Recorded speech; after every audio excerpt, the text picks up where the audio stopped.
Olá, queridos alunos, tudo bem com vocês? Espero que sim. Sejam bem-vindos a mais uma aula da disciplina Biologia, cujo tema da nossa aula de hoje será sobre introdução ao estudo dos seres vivos. Então, partindo das características gerais dos seres vivos, onde a primeira característica a ser comentada, ou seja, a ser apresentada é o ciclo vital dos seres vivos. O nascimento, o crescimento, a reprodução e a morte. Então, nascemos, crescemos, reproduzimos e morremos. É o ciclo vital de vida dos seres vivos. Partindo aqui também para as suas características gerais, temos a estrutura celular, que é formada por 3 partes, ou seja, essas 3 partes representam o quê? As 3 partes fundamentais de uma célula, unidade básica de todo ser vivo. Temos a membrana, o citoplasma e o núcleo, ou seja, a membrana plasmática ou celular, citoplasma e núcleo. Entretanto, há uma contrapartida que há seres vivos que não possuem o quê? Núcleo organizado. O material nuclear está disperso no citoplasma. Então, existem seres vivos que não possuem o quê? Um núcleo organizado. Ou seja, o seu material nuclear ele vai estar disperso onde? No citoplasma. Partindo, dando continuidade às características gerais dos seres vivos, seres vivos unicelulares e seres vivos pluricelulares. Os seres vivos celulares formados por uma única célula. E os seres vivos pluricelulares formados por mais células. Estrutura desses seres vivos, Então vejamos aí, o que vai diferenciar um ser vivo unicelular e um ser vivo pluricelular? Ou seja, seres vivos celulares e seres vivos celulares. Então, os seres vivos celulares, uni, significa dizer o quê? São seres que são formados por uma única célula, Um exemplo que eu poderia dar aqui é a questão da ameba. A ameba ela é um ser o quê? Unicelular, mas é formado por uma única célula. E é um exemplo de seres pluricelulares, ou seja, poderia ser exemplos, o homem e as plantas. Aqui abaixo temos o quê? A representação dos níveis de organização dos seres vivos. Da ordem crescente para a ordem decrescente, do menor elemento para o maior elemento. Ou seja, do maior nível para o menor, que é a célula, tecidos, órgão e sistemas e organismos. Só a título de relembrar, pois já estudamos. Então, prestando atenção na anatomia da célula animal, só a título de revisão, pois já estudamos sobre célula animal e célula vegetal. Então, aqui, esta ilustração, ela mostra o quê? Está ilustrando o quê? Uma anatomia da célula animal, onde eu tenho aqui a membrana celular, o núcleo, nucleolo, váculo, lisossomo, citoplasma, mitocôndria, retículo endoplasmático e complexo Golgi. Então, são algumas, aqui está se ilustrando algumas organelas presentes na anatomia da célula animal. E está ilustrando as 3 partes básicas de uma célula. A segunda característica, reprodução, Porque a priori, vimos lá, a primeira característica. Voltando à primeira característica, na questão celular, da organização celular, temos aqui a reprodução, que existem 2 tipos de reprodução. A assexuada, que parte do corpo de um ser que dá origem a outros seres com as mesmas características. E o outro tipo de reprodução é a assexuada, indivíduo originado de uma célula ovo, formada pela união de células especiais de reprodução, que são os gametas. Quem são esses gametas? Óvulo e espermatozoide. Então, a diferença, qual seria a diferença básica entre esses dois tipos de reprodução? A reprodução assexuada da sexuada. A assexuada não vai ocorrer o que? A troca do material genético, ou seja, dos gametas, que é óvulo e espermatozoide. Enquanto a assexuada, sim, a troca do material genético entre as células especiais, ou seja, de reprodução, que são os gametas, óvulo e espermatozoide.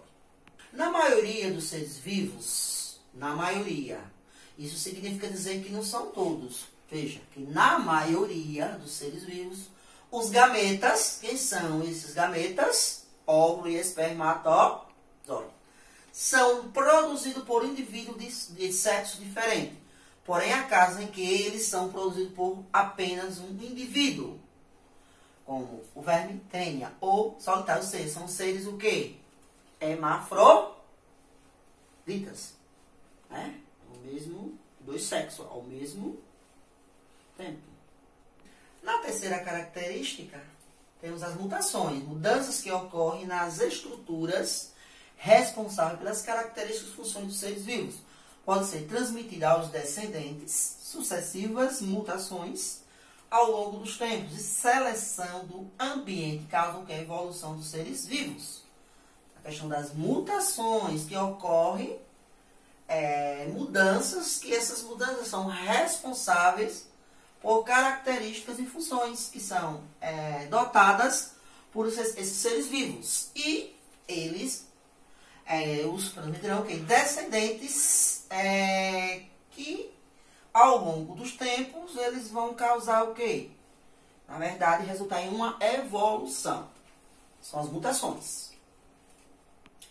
Na quarta característica, né, já que estamos falando das características gerais dos seres vivos, né, necessidade de alimento. Os seres vivos eles necessitam de quê? De alimento. Então, como ocorre esse processo de se adquirir este alimento? A necessidade, né? Os alimentos são necessários para o quê? Obter a energia que será usada na realização das funções para obter materiais para o crescimento e a reparação, ou recuperação do processo de desgaste. Então, vimos aí a necessidade do alimento. Então, a necessidade dos alimentos, ele tem um papel de grande importância para com a manutenção, né? Ou seja, da vida dos seres vivos. Que é o quê? Vai ser necessário para o quê? Para obter energia. E essa energia vai ser obtida através de quê? Do alimento. Então, aqui temos os seres autotróficos, seres capazes de produzir nutrientes a partir de minerais, como aqueles que fazem a fotossíntese. Então, aqui temos a questão dos seres autotróficos e que eles têm a capacidade, né, de produzir seu próprio alimento. Quem? Um exemplo, as plantas, elas têm a capacidade de produzir seu próprio alimento, que é através da fotossíntese. Já os heterotróficos, eles não têm a capacidade de produzir o seu próprio alimento. São seres que se alimentam de outros seres vivos. São seres consumidores, os heterotróficos, enquanto os seres autótrofos são os seres produtores. A questão de um exemplo de seres heterotróficos, temos como exemplo o homem, porque ele não tem, o seu organismo em si não tem a capacidade de produzir o seu próprio alimento.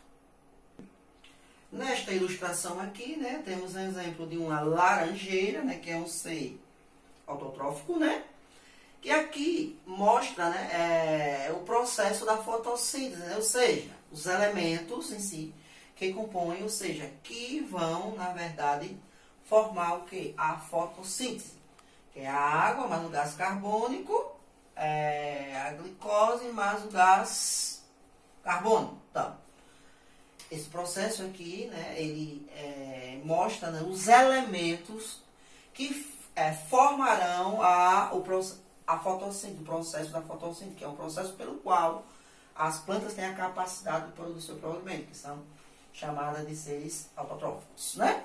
Então, é necessário o quê? A presença de luz, da luz solar, para que ocorra o processo da fotossíntese, né?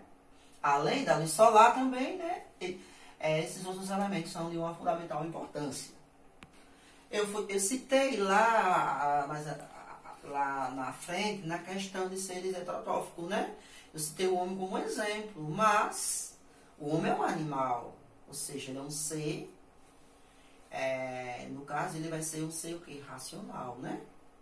Enquanto também o leão é um ser heterotrófico, ele é um ser o quê? Racional, mas ele não tem a capacidade de produzir seu próprio alimento. Então, ele é um exemplo de um ser heterotrófico. Então, gente, chegamos ao final da nossa aula, né? De biologia, né? Espero que vocês tenham entendido, né? Assimilado o conteúdo, né? Eu fui fui bem breve possível, né? E espero que vocês realmente tenham compreendido, porque na verdade este assunto, que é sobre a introdução ao estudo dos seres vivos, vocês já estudaram no 7º ano, né? Então foi mais a título de revisão. Eu estou enviando, né, para o grupo a videoaula, né? Como já é de praxe, né? Eu fazer os slides e estou também enviando o quê? Um exercício de fixação do conteúdo, para fixar o conteúdo trabalhado, certo?